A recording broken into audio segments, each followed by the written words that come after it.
Invitamos a nuestros televidentes a opinar sobre el tema del día a través de las redes sociales. ¿Creen ustedes que la oposición debe continuar con el diálogo que adelanta con el régimen de Nicolás Maduro en Venezuela? Pueden respondernos a través de las cuentas de Twitter del equipo periodístico del programa La Noche. Son cuentas que van a estar apareciendo en pantalla a lo largo del programa. A esta hora saludamos en nuestros estudios de NTN 24 en Caracas, en Venezuela, a Juan José Molina. Es el secretario general del Partido Avanzada Progresista. Señor Juan José Molina, bienvenido a La Noche. Hola, muy buenas noches, un saludo Jason y un saludo a todos los latinoamericanos que nos escuchan. ¿Por qué decidir congelar los diálogos justo horas antes del cuarto encuentro que se realizaría este jueves con la mediación de UNASUR? Sí, bueno, en primer lugar, Jason, quiero solidarizarme con los estudiantes y con los jóvenes, sobre todo los que en el día de hoy fueron de verdad de una manera atropellada, fueron detenidos. Vimos la desproporción con la que el régimen y la Guardia Nacional pues atacó pues a esa manifestación de estudiantes y vemos pues todo lo que ha venido aconteciendo y rechazamos la violencia con que los cuerpos de seguridad del Estado pues reprimen a los estudiantes de manera vil y sin ningún tipo de escrúpulo y además violentando derechos humanos que son evidentes en lo que vemos en la televisión. Nosotros decidimos, los partidos que hacemos vida común dentro del seno de la Mesa de la Unidad, diferir las conversaciones con el gobierno, de esas conversaciones de diálogo que hemos venido llevando, porque no hemos visto resultados. Creemos que un diálogo sin resultados, pues como se habló desde el principio, no tiene sentido. 10 días después del 10 de abril, cuando tuvimos el primer encuentro, ya comenzamos en la Mesa de la Unidad pues a observar que el gobierno no estaba dándonos respuestas. Hemos estado esperando que los mediadores, en este caso el Vaticano y los representantes de la UNASUR, pues ayudaran o coadyuvaran con el gobierno o frente al gobierno para tener y obtener respuestas. Se han hecho algunas reuniones, se han conformado algunas comisiones para, por ejemplo, en el caso de Simonovic fuese evaluado, se hizo la evaluación, pero no hay respuesta de la evaluación. El tema de la liberación y eliminar todas las medidas cautelares a los estudiantes y, bueno, el tema de los exilados, que para nosotros también es muy importante. Así que estamos trabajando en lo que significa para los venezolanos una respuesta. Y sí, para eso este fin de semana, lo que es mañana, viernes y sábado, esperamos pues concluir con los miembros de la UNASUR y del Vaticano algunas exigencias que le hemos hecho a ellos para que le pidan al gobierno o le exijan al gobierno más bien respuestas concretas para que la violencia cese por parte del gobierno y que los estudiantes y la sociedad venezolana pueda encaminarse o enrumbarse hacia un encuentro de diálogo que es necesario visto los altos niveles de resistencia y de violencia con la que se está manejando la situación. Diputado, ¿en qué se ha avanzado? ¿Podemos hablar de algún avance en este diálogo? Bueno, han habido, los avances que se han dado han sido las buenas intenciones, por ejemplo, en la conformación de los comités de postulaciones que se está tramitando y en cuanto a lo judicial y en cuanto a lo electoral.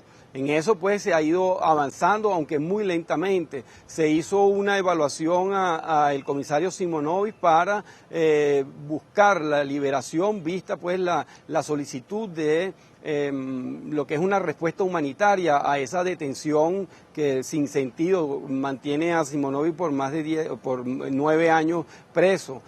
Y en el sentido de la conformación de la Comisión de la Verdad para que se establezcan las responsabilidades de quienes han violentado los derechos humanos de los venezolanos, pero nosotros estamos en contra de que esa Comisión de la Verdad esté conformada o presidida por el presidente de la Asamblea Nacional, toda vez que hasta él inclusive nosotros creemos que tiene que ser investigado en esa Comisión de la Verdad. Por lo tanto tiene que ser una Comisión de la Verdad transparente y conformada y constituida por miembros de toda la sociedad civil civil venezolano que establezcan una verdad frente a lo que ha pasado. Justamente quería preguntarle por eso. Mientras ustedes están sentados dialogando, hay algunos representantes del chavismo, entre ellos el señor Diosdado Cabello, el presidente de la Asamblea Nacional, más recientemente también el alcalde del municipio Libertador, Jorge Rodríguez, que lanzan declaraciones agresivas. ¿Creen ustedes que hay un sector del chavismo que también quiere entorpecer la mesa de diálogo? Sí, bueno, nosotros lo hemos denunciado y yo particularmente he denunciado que dentro del chavismo hay sectores que han querido bombardear el diálogo, que han querido desmontar el diálogo y entre esas personas figuran de manera focalizada Diosdado Cabello y Jorge Rodríguez. Nosotros creemos que además el gobierno tiene que determinar de manera clara y precisa quién es el vocero del gobierno para el manejo de lo que es este diálogo, porque no puede ser que aparezcan 5 o 6 personas que, a diferencia de lo que en algunos momentos muestra Nicolás, aunque también él ha evidenciado momentos en los que pareciera que quiere que el diálogo no funcione, bueno, nosotros creemos que tiene que haber un vocero oficial del diálogo por parte del gobierno para nosotros entendernos. Así como nosotros tenemos al doctor Aveledo, vocero de las organizaciones políticas que hacemos vida en la Mesa de la Unidad, que es quien habla en nombre de todos y cada uno de nosotros, creemos también que el gobierno tiene que manejarse en esa misma proporción porque los descalificativos con la que estos funcionarios atacan el diálogo, pues son verdaderamente decepcionantes y enfrían las negociaciones que debemos nosotros más bien avanzar y promover para que terminemos de una vez por todas con todo este tipo de tropelías que comete el gobierno contra los ciudadanos. Los estudiantes universitarios de Venezuela han sido sin duda el principal motor de las protestas que sacuden al país bolivariano desde hace 3 meses y 2 días. El movimiento que inició en el estado Táchira y luego fue extendiéndose por todo el territorio tuvo su origen en las demandas ante la creciente y campante inseguridad que azota a Venezuela.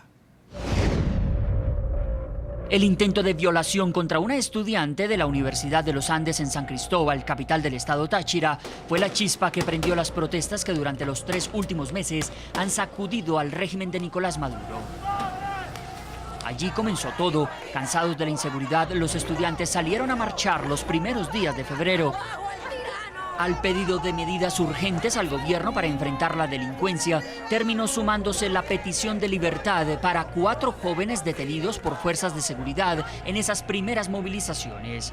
Estudiantes de otras ciudades fueron uniéndose y acrecentando la ola de protestas.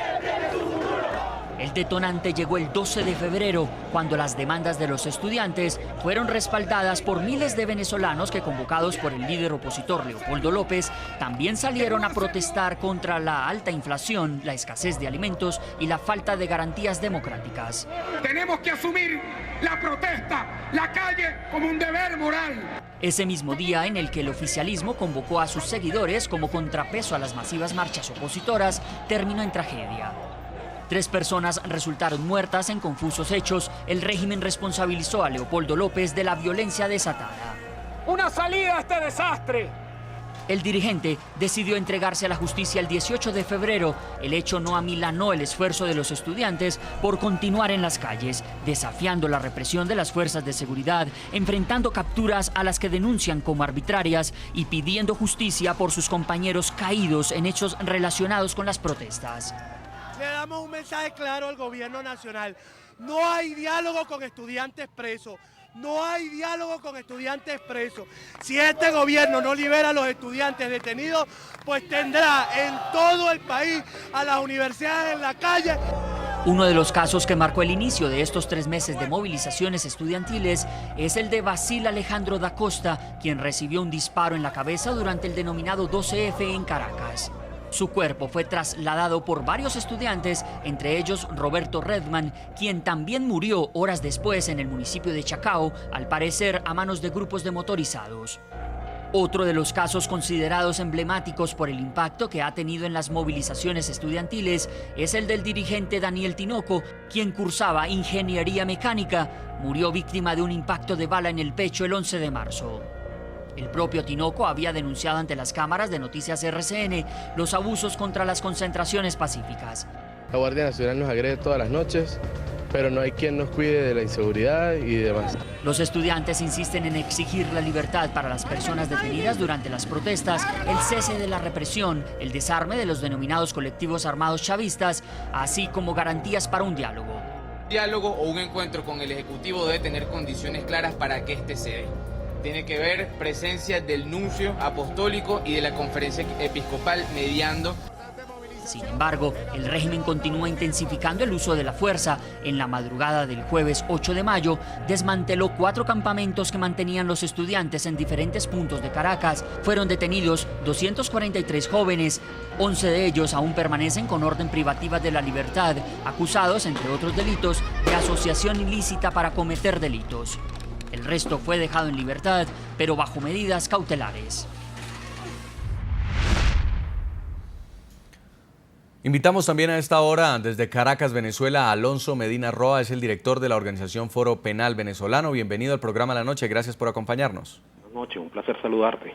El Foro Penal Venezolano ha venido haciendo una recopilación muy juiciosa, muy ordenada de cada denuncia, de cada atropello, cada agresión que es reportada por los ciudadanos venezolanos. Primero quiero que nos cuente sobre lo que ocurrió en la tarde del miércoles. En cuestión de minutos, en esta marcha por la justicia y la libertad, terminan nuevamente siendo bombardeados con gases lacrimógenos los estudiantes, muchos detenidos sentados en andenes y algunos a esta hora todavía desconociendo su situación judicial. ¿Qué reporte tienen ustedes? Sí, efectivamente. El reporte de hoy no es un reporte distinto al que hemos visto en los últimos 3 meses.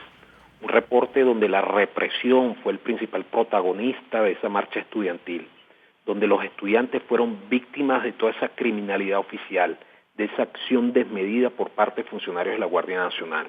A esta hora tenemos aproximadamente 100 estudiantes nuevamente detenidos en la sede del comando del destacamento móvil número 51 de la Guardia Nacional con sede en Caracas, ubicado en la organización El Paraíso, donde evidentemente hay un grupo importante de estudiantes que serán presentados ante los tribunales de la República acá en la ciudad de Caracas en las próximas horas.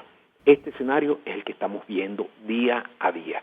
La represión se ha convertido en un combustible para la manifestación estudiantil. La represión pareciera ser que se ha convertido en el combustible de la lucha por la libertad en Venezuela. Y durante estos 3 meses, señor Medina Roa, ¿qué balance podemos hacer de personas que han fallecido por hechos de violencia en las protestas, personas que han sido detenidas y personas que también a esta hora continúan hospitalizadas o heridas por lo ocurrido en medio de las movilizaciones? Sí, el reporte del Foro Penal Venezolano al día de hoy es un número superior a 3.000 personas que han sido privadas de libertad. De estas 3.000 personas, más de 100 aún permanecen privadas de libertad, ya que la mayoría gozan de una medida cautelar sustitutiva, es decir, están en libertad pero bajo un régimen de presentación. Hay una limitación efectiva del derecho a la libertad, es decir, están sometidas a un proceso judicial pero en libertad. Aparte de esto, tenemos un número aproximado de 42 personas fallecidas en los diferentes escenarios de protesta a lo largo y ancho del país y un número aproximado de 150 a 160 personas que han sido salvajemente torturadas por las fuerzas policiales y militares en Venezuela. La tortura se ha convertido en una acción sistemática en los últimos 3 meses, situación que evidentemente nos preocupa como ciudadanos y deja ver, claro, la actuación gubernamental, la actuación de las Fuerzas Armadas y policiales, que está muy lejos de lo que establece el ordenamiento jurídico nacional e internacional. Estos jóvenes están siendo detenidos, según argumenta el gobierno, por instigación a la violencia, por terrorismo, en otros casos también por lo que podría llamarse un desorden público. Pero ¿qué pasa con el otro lado? ¿Dónde están los detenidos por las agresiones, por el uso excesivo de la fuerza, por la represión? ¿Sobre esto se ha avanzado en algo? Ha sido muy pasiva el actuar del Ministerio Público con respecto a todos aquellos criminales que han incurrido, todos aquellos representantes de los cuerpos policiales y militares que han incurrido en torturas. Situación que se ha convertido en hechos públicos notorios comunicacional.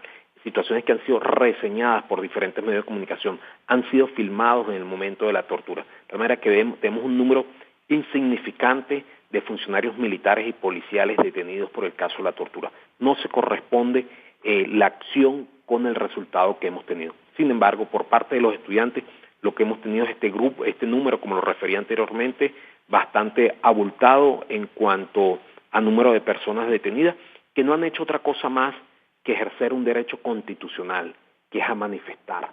Entiendo que hay un problema conceptual de lo que se puede entender por manifestación y lo que se puede entender por acciones vandálicas, acciones delictivas. Entiendo que el gobierno no entiende que el derecho a manifestar es un derecho político, un derecho fundamental, es decir, está contemplado dentro del catálogo de derechos humanos, que es un derecho político que solo se puede ejercer de manera colectiva, y es así como lo vienen haciendo los ciudadanos. Frente a este escenario, ¿qué le imputa al Ministerio Público? ¿Qué le ha imputado? ¿Qué le ha referido el gobierno? Que esa manifestación pública se convierte en un agavillamiento, no sabemos contra quién, pero lo que sí hemos visto es una excesiva uso del derecho penal, del sistema penal, en contra de los estudiantes, que yo creo que más que afectar a los estudiantes están afectando lo que es el Estado de Derecho. Creo que el daño es mucho mayor que el que se le pudiera estar haciendo a los estudiantes. Se están socavando fuertemente todo lo que son las bases de la democracia en Venezuela. Queremos agradecerle mucho en Caracas, Venezuela. Alonso Medina Roa es el más reciente reporte de la organización Foro Penal Venezolano desde Caracas. Muy amable. Un placer. Invitamos a nuestros televidentes a que sigan opinando sobre el tema del día. ¿Cree usted que la oposición debe continuar con el diálogo que adelanta con el régimen de Nicolás Maduro en Venezuela? Pueden respondernos a través de las cuentas de Twitter del equipo periodístico del programa La Noche. Y vamos a leer algunos mensajes a esta hora de los televidentes. Félix Caldera Puche dice: nunca han debido sentarse porque no había las condiciones y no estaban todos los actores implicados del gobierno. También escribe Janet Gómez, dice: no deben seguir porque la situación no ha cambiado. Y también escribe Ariana Corona y dice: ¿cuál diálogo si todos los días arremeten contra la población? Ahora meten preso al que vean protestando. Vamos a hacer una pausa y al regreso vamos a revisar unos casos de estudiantes, a ponerle rostro a estos jóvenes que están siendo criminalizados por protestar y las violaciones a los derechos humanos que están denunciando ocurren en Venezuela. Ya volvemos. Ya regresamos con La Noche.